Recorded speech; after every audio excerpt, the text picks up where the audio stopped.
आज्ञा हो तो मैं भी छेड़ूं वीणा की झंकार वो भय। अरे ये तो आप तो श्रोता अच्छे हैं, मैं तो समझ रहा था ये सब कवि बहुत अच्छे हैं। देखिए मेरा संकट ये है, मैं कोई इन सबसे अच्छा कवि नहीं हूं। श्री विजय ठाकुर जी को छोड़ के बस मेरी उम्र ज्यादा है इन लोगों से, इसलिए मेरा नंबर। अब तक आप अच्छी कविताएं सुनकर थक गए, ताली बजा बजा कर सुन गए थक गए, गीत सुन सुनकर थक गए, सर्वेश जी को देख देख के थक गए। आप जानते हो जिस कवि का नंबर सबसे बाद में आता है उसका संकट क्या है? मैं अपना संकट बता रहा हूं, आप समझ जाएं तो। आपने ठेले पर कोल्हू में गन्ने का रस निकलते देखा है? गन्ने को एक बार डालते हैं, फिर उसको पीछे से उठा के फिर दोबारा डाल देते हैं, और जब वो गन्ना बिल्कुल खुक्कस खोई हो जाता है तो मुझसे कहते हैं इसमें रस निकाल के दिखा। मैं नींबू फंसा के कोशिश करता हूं, इसीलिए सर्वेश जी को अपने पास बिठा लिया है।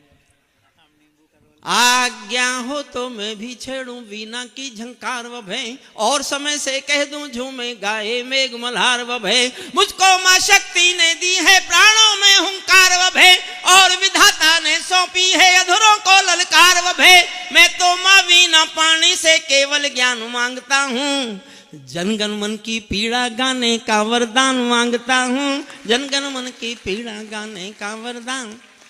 आप सचमुच बहुत अच्छे श्रोता हैं, इसलिए मैं एक अपनी सबसे नई कविता सबसे पहले सुना रहा हूं। हालांकि मैं ऐसी कविताएं सुना सकता हूं जिन पर बहुत तालियां बजें, लेकिन आज जिस तरह की श्रेष्ठ कविताएं इंदु अजनबी के संचालन में संयोजन में हुई हैं, मुझे ये मोह छोड़ना पड़ेगा और मैं नई कविता अपनी एक सुना रहा हूं। कविता की चौथी पंक्ति में कविता का शीर्षक है, देखिए ये एक तरह से आश्रम नहीं है, मेरे लिए मंदिर है, और इस मंदिर में देखिए मुझे ये कहने में कोई संकोच नहीं है कि मैं हिंदी का व्यक्ति नहीं हूं।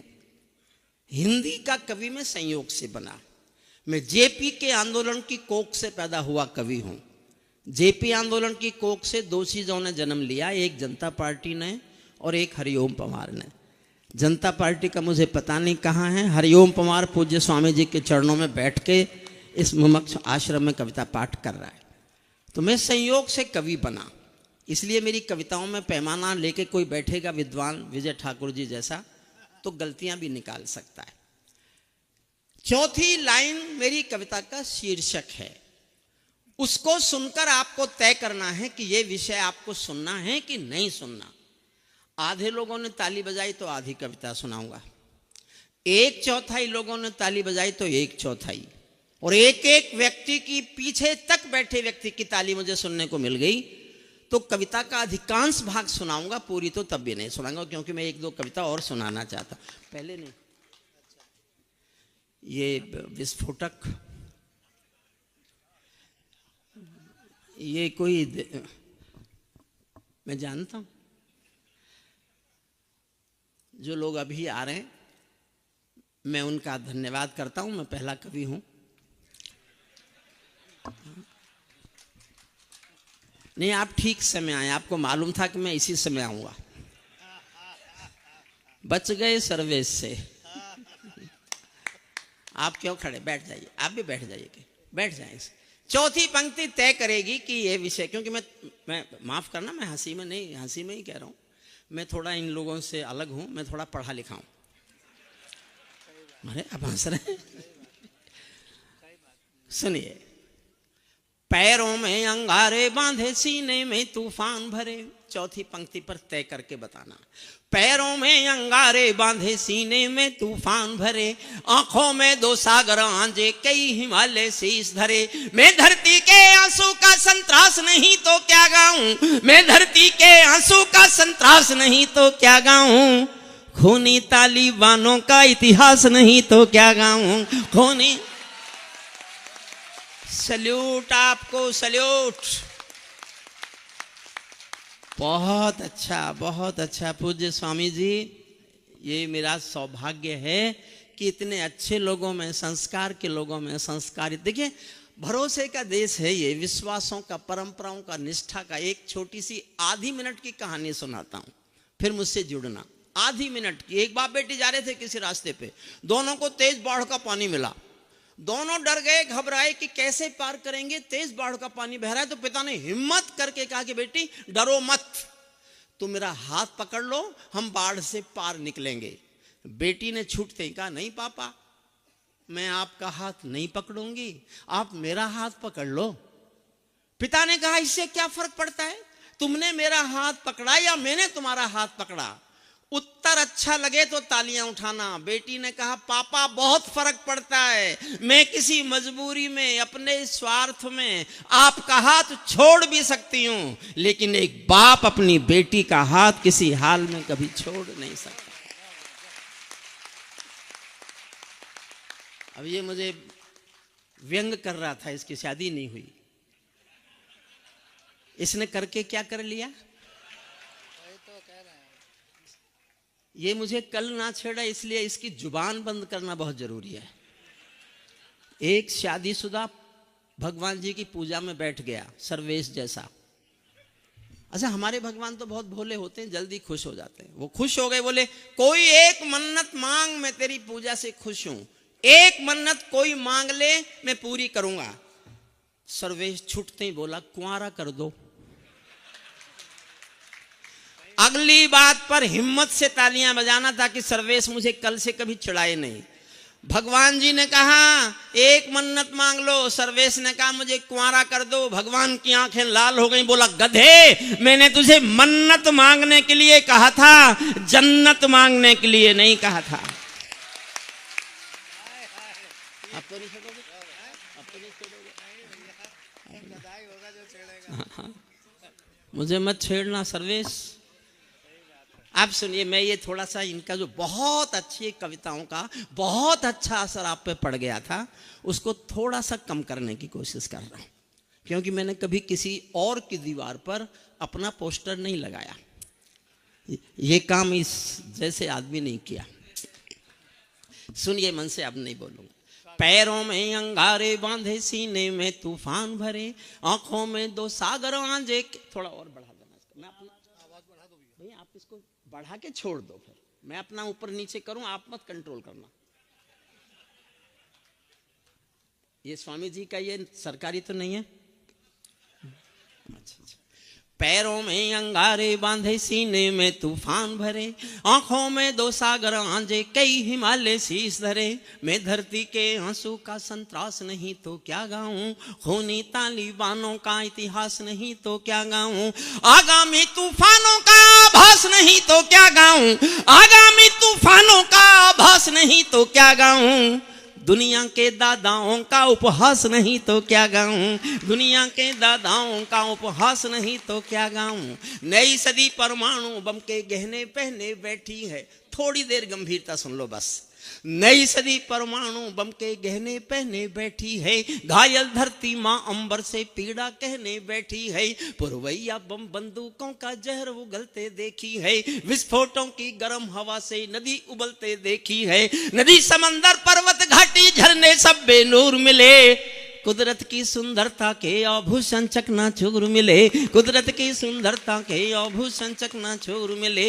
मैं मेहंदी पायल कंगन के गीत नहीं गाने वाला, मैं मेहंदी पायल कंगन के गीत नहीं गाने वाला, आग छोड़कर चंदन बन के गीत नहीं गाने वाला, मैं उगते सूरज की लाली गाने वाला चारण हूँ, धरती पर मानवता के अधिकारों का उच्चारण हूँ, अंधियारों में शब्द किरण का मेरी कलम कामना गात। बैठ जा बैठ जा बैठ जा बैठ जा बैठ जा बैठ जा। मुझे माला पहनने की आदत नहीं है। मेरी कलम कामना गाती है जग की खुशहाली की, लेकिन दिल में आग भरी है। बहुत अच्छे श्रोता हैं आप, सचमुच। मैं एक बात बिना बोले चला जाऊंगा तो मेरे मन पे बोझ रहेगा, इसलिए अभी बोल देता हूं। मैं 35 साल लाल किले गया हूं कविता सुनाने, लेकिन पूज्य स्वामी जी आपके चरणों में मैं कहता हूं सत्य ये, इनका तो पता नहीं भगवान की कसम सूठी खाते हैं कि सच्ची खाते हैं। जहां ये कसम खाते हैं वहां का तो रहता ही नहीं होगा भगवान। लेकिन मैं दिल से कह रहा हूं एक सत्य बात, इस आश्रम की चाहे महिमा समझिए चाहे पुण्य समझिए जिस शुद्ध कविता का वातावरण सर्वेश के संचालन में और इंदु के संयोजन में बना। मैं 30 साल के लाल किले के 30 कवि सम्मेलन पूज्य स्वामी जी के इस आश्रम के एक कवि सम्मेलन पर न्योछावर करने की घोषणा करता। नहीं सुनते कविता आजकल लोग, आजकल तो कपिल शर्मा को सुनते हैं। सुनिए मन से, मेरी कलम कामना गाती है जग की खुशहाली की, लेकिन दिल में आग भरी है दुनिया की बदहाली की। कितना अधोपतन देखूंगा सत्ता के व्याकरणों में, गांधी लिंकन बुद्ध पड़े हैं चरमपंथ के चरणों में। और 2 पंक्तियां पहुंच जाएं तो पीछे तक, सबसे पीछे के व्यक्ति तक ताली चाहता हूं। कितना अधोपतन देखूंगा सत्ता के व्याकरणों में, गांधी लिंकन बुद्ध पड़े हैं चरमपंथ के चरणों में। मुझको ये पूरी दुनिया लाचार दिखाई देती है, मुझको ये पूरी दुनिया लाचार दिखाई देती है। चीर हरण के चौसर का दरबार दिखाई देती है, चीर हरण के चौसर का दरबार दिखाई देती है। गंधारी की धरती पर भूचाल दिखाई देता है, अफगानों का जनजीवन बदहाल दिखाई देता है। तोप तमंचों से घायल परिवेश दिखाई देता है, खूनी बाजों के पंजों में देश दिखाई देता है। यूएनओ में दुनिया का विश्वास टूटते देखा है, यूएनओ में दुनिया का विश्वास टूटते देखा है। हथियारों के बल पर कोई देश लूटते देखा है, हथियारों के बल पर कोई देश लूटते। शाम में बनारस था पिछले दिनों, मैंने चोट की वजह से कुर्सी मांगी तो मेरा दोस्त प्रोफेसर था वहां, जो मेरे साथ प्रोफेसर था, वो रिटायर होके बनारस जाके बस गया। तो मैंने कुर्सी मांगी, पीछे से बोला हरिओम पवार अब तो बूढ़ा हो गया। अच्छा, ये बात किसी को अच्छी लगती है क्या? जो हो जाते हैं वो भी नहीं मानते। तो मेरे मुंह से एक वाक्य निकला उस दिन, अब मैं रोज बोलता हूं लेकिन उस दिन अचानक निकला। आप भी मुझे आशीष देना चाहो तो मैं पूज्य स्वामी जी के चरणों से थोड़ी उम्र बढ़ा के ले जाऊंगा। मैंने कहा उसको, सुन भाई, जब सूरज शाम को ढलता है ना, उस वक्त भी उसका नाम सूरज ही होता है। सुनना 6 लाइन साथ मांगता हूं आपका सुनना। मैं सूरज के साम्राज्य से आंख मिलाने वाला हूं, मैं सूरज के साम्राज्य से आंख मिलाने वाला हूं। दुनिया के हर दादा का मैं ताज हिलाने वाला हूं। आसमान की लाली मेरे शब्दों की चिंगारी है, मेरी पूरी दुनिया से टकराने की तैयारी है। मैं शब्दों की क्रांति ज्वाल हूं, वर्तमान को गाऊंगा। जिस दिन मेरी आग बुझेगी मैं उस दिन मर जाऊंगा, जिस दिन मेरी आग बुझेगी मैं उस दिन मर। दुनिया वालों, आने वाला समय तुम्हें धिक्कार। पूरी दुनिया के खिलाफ कविता है। मैंने देश में सत्ता के विरुद्ध बहुत कविताएं लिखी। मेरी आज भी दृढ़ मान्यता है, कविताएं सरकारों का समर्थन नहीं होती। जब जब भी कविताएं सरकारों का समर्थन करेंगी, या तो कविता मरेंगी या सरकार गिरेंगी। मैंने जीवन भर पक्ष में नहीं लिखा। एक कविता पक्ष में लिखी, श्रद्धेय अटल बिहारी वाजपेयी जी ने जब परमाणु विस्फोट किए तो मुझसे रहा नहीं गया। मेरे जीवन की एकमात्र कविता है, उनके समर्थन में मैंने एक लंबी कविता लिखी परमाणु विस्फोट की, और उनको सुनाने गया। मुझे बहुत प्यार से सुनते थे वो बुला के, प्रधानमंत्री। अपने जन्मदिन पर कवि सम्मेलन भी कराते थे, जैसे आज पूज्य स्वामी जी के जन्मदिन पर हो जाए। मुझे उनकी याद आ रही, क्योंकि उनके जन्मदिन पर जब प्रधानमंत्री थे तब भी हम 25 दिसंबर को कवि सम्मेलन किया करते थे। तो मुझसे बोले, अच्छा तू कहता था सरकार के समर्थन में नहीं लिख लिखी, मैंने लिखवा दी ना तुझसे। मैंने कहा जी लिखवा तो दी, पर 2 बातें होंगी, या तो मेरी कविता बचेगी या आपकी सरकार। और इतिहास में लिखा है कविता बची, सरकार गिरी। सरकार गिरी, उसके बाद नहीं लिखी मैंने, उसके बाद नहीं लिखी। ये कविता मेरी पूरी दुनिया के खिलाफ है। अब सुनिएगा। दुनिया वालों, आने वाला समय तुम्हें धिक्कारेगा। महाशक्ति, प्लीज वापस आइए, थोड़ी देर तो बैठिए, वापस अपनी जगह पर प्लीज। ये कोई पार्लियामेंट है जिसका मन करेगा उठ के चल देगा?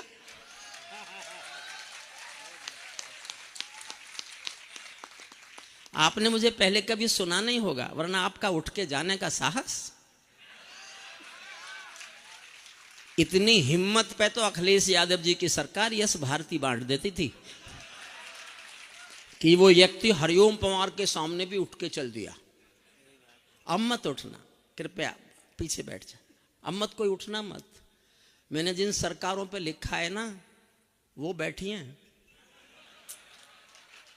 मैं पूज्य स्वामी जी के चरणों में पहली बार आया हूं, इसलिए आप मुझसे एक बार जुड़ के सुन लो, समझ लो। मैं वो कलम नहीं हूं जो बिक जाती हो दरबारों में। मैं शब्दों की दीप शिखा हूं, मैं शब्दों की दीप शिखा हूं अंधियारे चौबारों में। मैं वाणी का राज दूत हूं, सच पर मरने वाला हूं, डाकू को डाकू कहने की हिम्मत करने वाला हूं। मेरी कलम वचन देती है अंधियारों से लड़ने की, राजमहल के राज मुकुट के आगे तनकर अड़ने की। उस कवि का मर जाना ही अच्छा है जो खुददार नहीं। देश जले मैं कुछ ना बोलूं, मैं ऐसा गद्दार नहीं। सुनिए कविता, सुनिए। दुनिया वालों आने वाला समय तुम्हें धिक्कारेगा, महाशक्तियों की चुप्पी पर थूकेगा दुत्कारेगा। दुनिया के दादा आतंकों से लड़ने में चूक गए, तालिबानी एटम की सत्ता के मुंह पर थूक गए। तालिबानी एटम की सत्ता के मुंह पर। तालिबान पर 8 लाइन सुनाता हूं, 8वीं लाइन आपका ध्यान चाहती है, बस सुनना। तालिबानी आतंकों की शैली गढ़ने वाले हैं, तालिबानी बर्बरता की सीढ़ी चढ़ने वाले हैं। तालिबानी यादों में लादेन छिपा कर बैठे हैं, अपनी आंखों में पिंडी के नैन छिपा कर बैठे हैं। ये भारत के यान हरण की दर्द भरी दुर्घटना है, काबुल के दूतावासों में विस्फोटों की घटना है। इनके कारण हम जेलों से कातिल छोड़े बैठे हैं। ये गौतम बुद्धा की प्रतिमा बम से तोड़े बैठे हैं, ये गौतम बुद्धा की प्रतिमा बम से तोड़े बैठे हैं। तालिबानों की बेशर्मी शर्म पड़ी पानी पानी, दहशतगर्दों के कौड़ों से पिटती हैं दादी नानी। दहशतगर्द 600 साल पुराना पाषाण युग है अफगानिस्तान में। लड़की स्कूल नहीं जाएगी, पढ़ने नहीं जाएगी, नौकरी नहीं करेगी, बाहर नहीं निकलेगी, और पूरी दुनिया देख रही है कि एक मुल्क में 600 साल पुराना पाषाण युग आ गया और दुनिया चुप है। एक पंक्ति में मैं उस देश की नारी की स्थिति बता रहा हूं, आप एक पंक्ति को महसूस करें तो मेरा समर्थन करना तालियों से। तालिबानों की बेशर्मी शर्म पड़ी पानी पानी, दहशतगर्दों के कौड़ों से पिटती हैं दादी नानी। उनको कोई शर्म नहीं है उनके जीने मरने की, उनको कोई फर्क नहीं है उनके जीने मरने की, उनको कोई फर्क नहीं है उनके जीने मरने की। औरत केवल काया भर है बच्चे पैदा करने की, औरत केवल काया भर है बच्चे पैदा करने की। इनका दामन 7 समंदर साफ नहीं कर सकते हैं, अल्लाह भी इनके पापों को माफ नहीं कर सकते हैं। काबुल के हर चौराहे पर चीख सुनाई देती है, हर अफगानी सीने पर बंदूक दिखाई देती है। मैंने भू पर मानवता के प्राण अटकते देखे हैं, जवियानों के पहियों से भी लोग लटकते देखे हैं, जवियानों के पहियों से भी। और छोटी कविता करता हूं, सुनना। तालिबानी जिनके अब्बा आका तुम थे अमेरिका। मैं दुनिया के सबसे बड़े दादा के खिलाफ बोल रहा हूं, वो दुनिया का सबसे बड़ा दादा, उसके खिलाफ भारत सरकार भी नहीं बोलती। अब अंदाजा लगा लीजिए, भारत सरकार जिसके खिलाफ नहीं बोलती उसके खिलाफ मैं बोल रहा हूं, तो कौन ताकतवर हुआ। मेरे समर्थन में ताली बजाओ, फिर मेरा हौसला बढ़ेगा, मैं और बोलूंगा, सुन लीजिएगा। समर्थन करना। तालिबानी जिनके अब्बा का तुम थे अमेरिका, इनको रूस से लड़वाने के खाका तुम थे अमेरिका। इनकी ट्रेनिंग इनका पोषण भूल गए क्या अमेरिका, अपनी खुदगर्जी में शोषण भूल गए क्या अमेरिका। तुमको अपने पापों के ही अंक मिले हैं अमेरिका, अपने पाले सांपों के ही डंक मिले हैं अमेरिका, अपने पाले सांपों के ही डंक मिले हैं अमेरिका। जिनका तुमने अंत लिखा था उन्हें जिलाकर चले गए 20 साल बाद। जिनका तुमने अंत लिखा था उन्हें जिलाकर चले गए, आतंकों के साए को तुम हाथ हिलाकर चले गए। भोले भाले अफगानों का हृदय तोड़ कर चले गए, जहरीले सांपों के घर में दूध छोड़ कर चले गए। और 2 पंक्तियां अच्छी लगे तो तालियां और बढ़ाना थोड़ी। जहरीले सांपों के घर में दूध छोड़ कर चले गए, जिस दिन काबुल से अमरीकी हाथ छूटते देख लिया, हमने दुनिया के दादा का दंभ टूटते देख लिया, हमने दुनिया के दादा का दंभ। इस कविता का मैं अंतिम छंद सुनाना चाहता हूं, उसके लिए मैंने कविता आपको सुनाना तय किया, वरना ये विषय तो पुराने हो गए।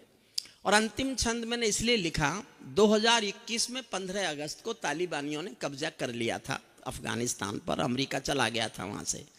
तो उस दिन उनका एक प्रेस प्रवक्ता बार बार बयान दे रहा था, बार बार प्रेस प्रवक्ता बोले जा रहा था, we have got our land, motherland, Kabul and total Afghanistan, our next target is jihad in Jammu and Kashmir, and due to brotherhood we will support the jihad and we will get it liberated। ये तो by chance उनकी आपस में लड़ाई हो गई पाकिस्तान और तालिबान की, वरना तो वो हमारे गले को पड़ने वाले थे। तो मैंने अंतिम छंद तब लिखा जब उसने कहा कि हमारा अगला लक्ष्य जम्मू कश्मीर की आजादी है, तब मैंने दुनिया को सुनाने के लिए अंतिम छंद लिखा। अगर अब मैंने आपको कुर्सियों से ऊपर नहीं उछाला तो मैं काय का हरिओम पवार। इतनी तारीफ करने में लगे हुए हैं सब, दादा तक पहुंचना है, दादा तक पहुंचना है, दादा तक पहुंचना है। आ गया दादा। सर्वेश ताली बजाओ। मैंने तुम्हारी उस कविता पर ताली बजाई जो मेरी समझ में नहीं आई। हाँ, ताली बजानी पड़ती है भाई। किस लिए बैठाया? अपने पास कोई मैंने इसे हंसने के लिए बैठाया है क्या? ये तो संयोजक है, इससे तो कुछ कह नहीं सकता।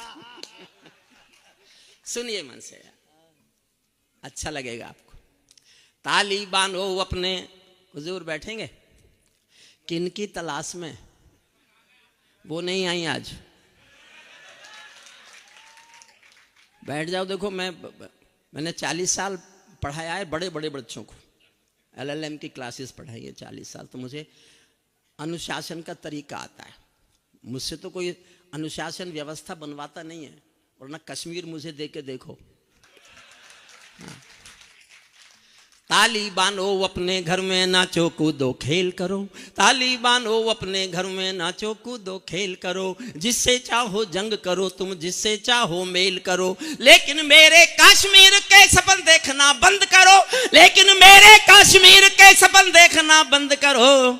पाकिस्तानी गरम तवे पर हाथ सेकना बंद करो, पाकिस्तानी गरम, उछालूंगा कुर्सियों से, पाकिस्तानी गरम तवे पर हाथ सेकना बंद करो। तालिबानी अब्बा चाचा जो भारत में आएंगे, तालिबानी अब्बा चाचा जो भारत में आएंगे, ओसामा की तरह समंदर में दफनाए जाएंगे, ओसामा की तरह समंदर में दफनाए जा, ओसामा की तरह समंदर में दफनाए जाएंगे।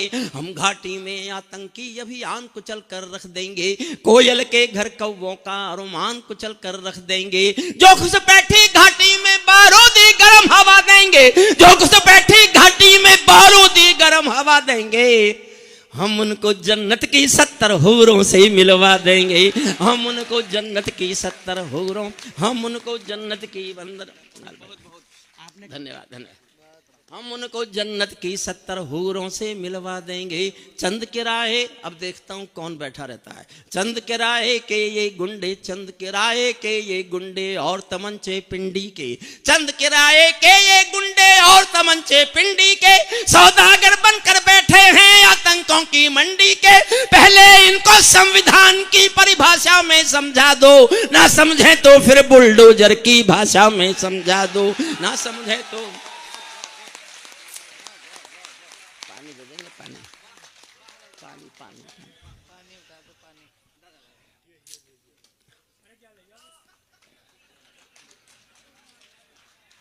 देखिए, मैं बीच बीच में पानी पीऊं तो इसके लिए माफ़ कर देना। मैं पिछले दिनों बहुत बीमार हुआ था। अच्छा, मेरा संकट ये था, जो मेरे एलोपैथी के डॉक्टर दोस्त थे, मैं बाबा रामदेव के यहाँ भी आता जाता हूँ, आपको दिखता होगा। तो बाबा रामदेव ने यह कहा, डॉक्टरों की दवाई मत खाना वरना तू मर जाएगा।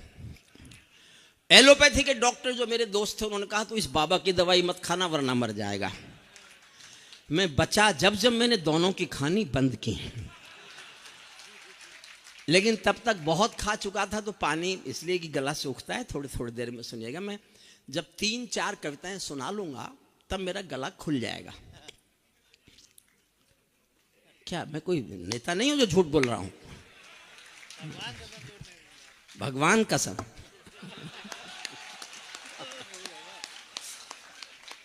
इनका भगवान कसम जो है ही नहीं। तालिबानी अब्बा चाचा जो भारत में आएंगे, ओसामा की तरह समंदर में दफनाए जाएंगे। हम घाटी में आतंकी अभियान कुचल कर रख देंगे, कोयल के घर कौवों का अरमान कुचल कर रख देंगे। जो घुसपैठी घाटी में बारूदी गर्म हवा देंगे, हम उनको जन्नत की 70 हूरों से मिलवा देंगे। चंद किराए के ये गुंडे और तमंचे पिंडी के सौदागर बनकर बैठे हैं आतंकों की मंडी के। पहले इनको संविधान की परिभाषाओं में समझा दो, ना समझे तो फिर बुलडोजर की भाषाओं में समझा दो, ना समझे तो फिर बुलडोजर की भाषाओं में समझा दो। बंदूकों की गोली का उत्तर सद्भाव नहीं होता, बंदूकों की गोली का उत्तर सद्भाव नहीं होता। हत्यारों के लिए अहिंसा का प्रस्ताव नहीं होता। कोई विषधर कभी शांति के बीज नहीं बो सकता है, और भेड़िया शाकाहारी कभी नहीं हो सकता है, और भेड़िया शाकाहारी कभी नहीं हो सकता है। धरती पर हत्यारी बंदूकों ने तर्पण नहीं किया, दुनिया में आतंकवाद ने कभी समर्पण नहीं किया। यह केवल कुचला जाता है, दूजी राह नहीं होती। संकल्पों के निर्णय को जग की परवाह नहीं होती। जिस दिन भारत आतंकों पर पूर्ण विजय पा जाएगा, उस दिन पाकिस्तान हमारे चरणों में आ जाएगा। उस दिन पाकिस्तान हमारे चरणों में। भारत ने हर समझौते का आदी बनना छोड़ दिया। और मैं पूज्य स्वामी जी के चरणों में कहने की कोशिश कर रहा हूं, मुझे नहीं पता मैंने ठीक लिखा कि गलत लिखा, लेकिन मैंने ये सोचा कि मैं नहीं लिखता तो और कोई लिखता नहीं।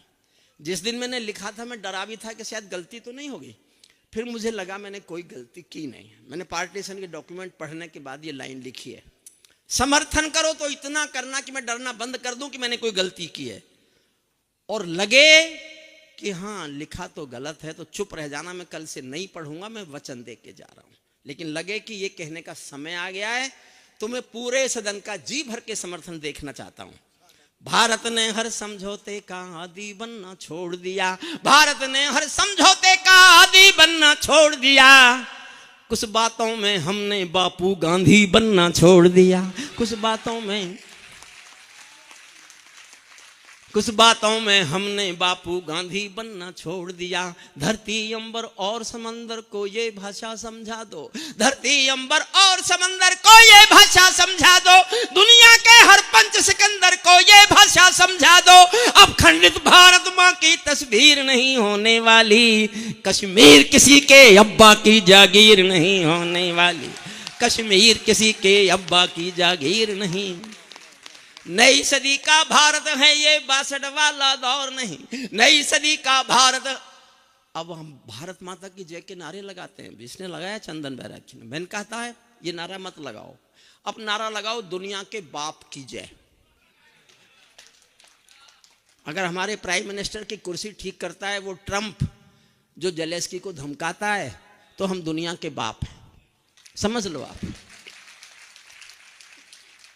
नई सदी का भारत है ये 62 वाला दौर नहीं, हम भी दुनिया के दादा हैं, दिल्ली हैं लाहौर नहीं। हमने अपने संविधान से 370 मिटा दिया, नेहरू जी ने डाला था जो सांप गले से हटा दिया, नेहरू जी ने डाला था जो सांप गले से हटा दिया। उरी का उत्तर घर में घुसकर चोट से देना सीख लिया, उरी का उत्तर घर में घुसकर चोट से देना सीख लिया। पुलवामा का उत्तर बालाकोट से देना सीख लिया, पुलवामा का उत्तर बालाकोट से देना सीख लिया। रावलपिंडी के दिल में जब खोट दिखाई देता है, रावलपिंडी के दिल में जब खोट दिखाई देता है, उनको सपनों में भी बालाकोट दिखाई देता है, उनको सपनों में भी बाला। और एक लाइन पढ़ रहा हूं, मैं देखना चाहता हूं मुझमें जोश ज्यादा है कि आप में जोश ज्यादा है, और मैं चाहता हूं आप जीते और मैं हार जाऊं। तो आपको जीतने के लिए मुझसे अधिक जोश तालियां बजाने के लिए लगाना पड़ेगा। अच्छा लगे तो लगाना, मुझसे जीतना यही मेरी जीत है। रावलपिंडी के दिलों में जब खोट दिखाई देता है, उनको सपनों में भी बालाकोट दिखाई देता है। हमने डर को कूटनीति से दूर हटा कर रखा है, हमने डर को कूटनीति से दूर हटा कर रखा है। दिल्ली के सिंहासन पर एक शेर बिठा कर रखा है।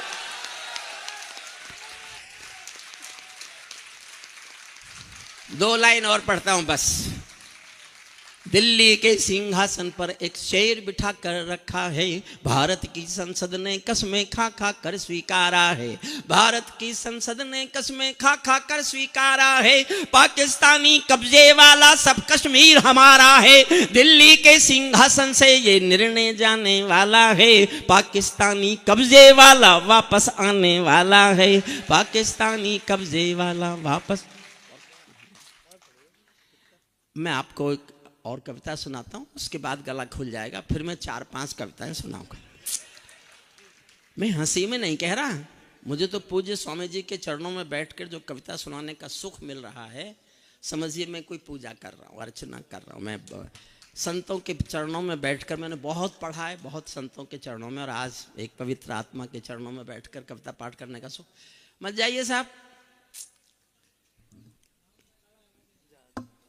कोई नहीं,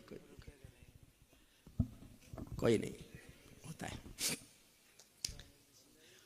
मैं देखिए, कविताएं कांग्रेस नहीं होती, कविता बसपा भी नहीं होती, कविता भाजपा भी नहीं होती, कविता दल नहीं होता, कविता संस्कार होता है, कविता संस्कृति होती है, कविता परंपरा होती है, कविता दृष्टिकोण होती है, कविता नीति होती है, कविता संस्कार होती है।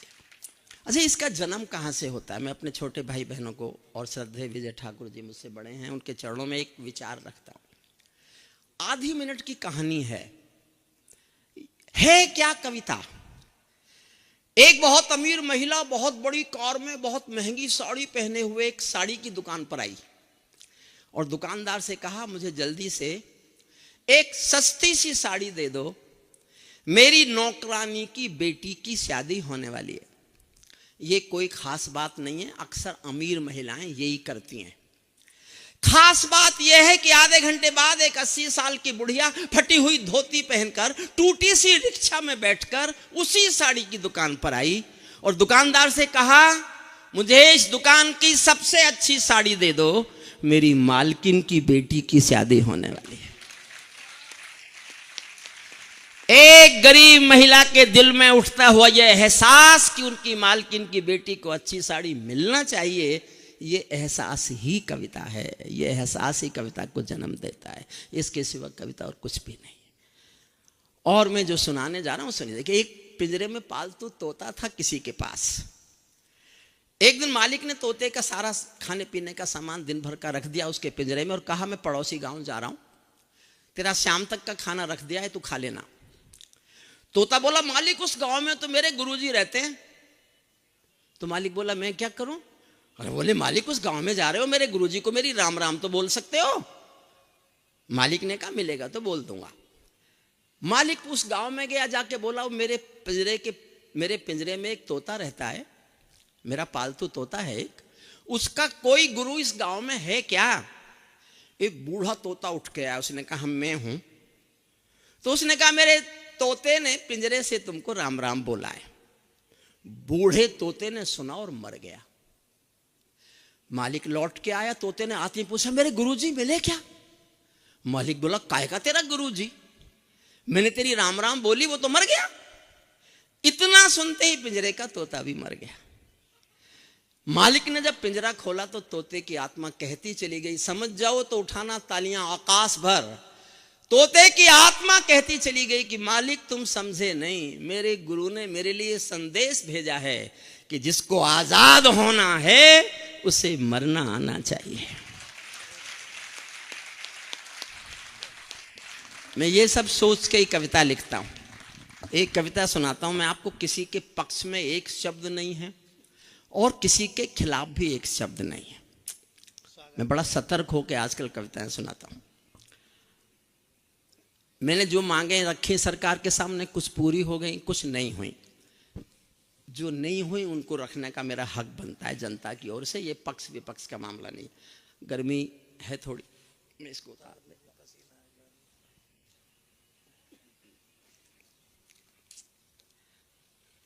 मैं ताजों के लिए समर्पण वंदन गीत नहीं गाता, मैं ताजों के लिए समर्पण वंदन गीत नहीं गाता, दरबारों के लिए कभी अभिनंदन गीत नहीं गाता। गौन भले हो जाऊं लेकिन मौन नहीं हो सकता मैं।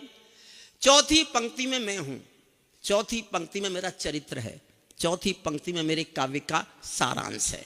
इस पंक्ति को आप समझ जाएंगे तो मेरी पूरी कविता को आप समझ जाएंगे। फिर पढ़ता हूं, सुनना। मैं ताजों के लिए समर्पण वंदन गीत नहीं गाता, दरबारों के लिए कभी अभिनंदन गीत नहीं गाता। गौन भले हो जाऊं लेकिन मौन नहीं हो सकता मैं। पुत्र मोह में शस्त्र त्याग कर द्रोण नहीं हो सकता मैं। पुत्र मोह में शस्त्र त्याग कर द्रोण नहीं हो सकता मैं। कितने ही पहरे बैठा दो मेरी क्रुद्ध निगाहों पर, मैं दिल्ली से बात करूंगा भीड़ भरे चौराहों पर। सिंहासन वाले पंखों से उड़ता नहीं मिलूंगा मैं, राजमहल के कालीनों से जुड़ता नहीं मिलूंगा मैं धरती पर इंकलाब के स्वर की एक निशानी हूँ। गाते गाते अंगारा हूँ, लिखते लिखते पानी हूँ। गाते गाते अंगारा हूँ, लिखते लिखते पानी हूँ। सत्ता का आकर्षण मेरी भूख नहीं, शाल दुशाला मेरा जीवन है ये। शाल दुशाला चंदन मेरी भूख, सत्ता का आकर्षण। बैठ जाओ अरे पुत्र। सत्ता का आकर्षण मेरी भूख नहीं, शाल दुशाला चंदन मेरी भूख नहीं। सरकारी अभिनंदन नहीं चुने मैंने, राजनीति के बंधन नहीं चुने मैंने। पद्म पुरस्कारों की चाह नहीं करता, दरबारों की मैं परवाह नहीं करता। कलम सिपाही बनकर जिंदा रहता हूँ, भूखे बच्चों से शर्मिंदा रहता हूँ। राम भूखे बच्चों से शर्मिंदा रहता हूँ। पगडंडी से लाल किले तक जाता हूँ, झुग्गी झोंपड़ियों के आंसू गाता हूं, लेकिन दरबारों में कवि का शीश नहीं झुकने दूंगा। कविता का सिंहासन से संग्राम नहीं रुकने दूंगा। कविता का सिंहासन से संग्राम नहीं। ये सौगंध तुम्हारी है मैं देश नहीं झुकने दूंगा। ये सौगंध तुम्हारी है मैं देश नहीं झुकने दूंगा। देश अच्छा हंसाने के लिए तो मैंने इससे सुना सर्वेश से कि चीते आए थे अभी बाहर से, तो सर्वेश ने चीतों से पूछा कि तुमको भारत आते हुए डर नहीं लगा? तो मुझे सर्वेश जी ने बताया, चीतों ने जवाब दिया कि डर नहीं लगा, हम वहीं से बीजेपी ज्वाइन करके आ रहे हैं। क्या कहा? भगवान कसम यही कहा था इसने। और ये कह रहा है भगवान कसम इसने चीतों से बात की थी। हे भगवान, हे भगवान, ये सौगंध तुम्हारी है मैं देश नहीं झुकने दूंगा। देश नहीं मिटने दूंगा मैं, देश नहीं बिकने दूंगा। है मेरा विश्वास कभी सौगंध नहीं तोड़ोगे तुम, भारत माँ की सेवा का अनुबंध नहीं छोड़ोगे तुम। है ऐसा कुछ कर जाओ पूरा देश देखता रह जाए।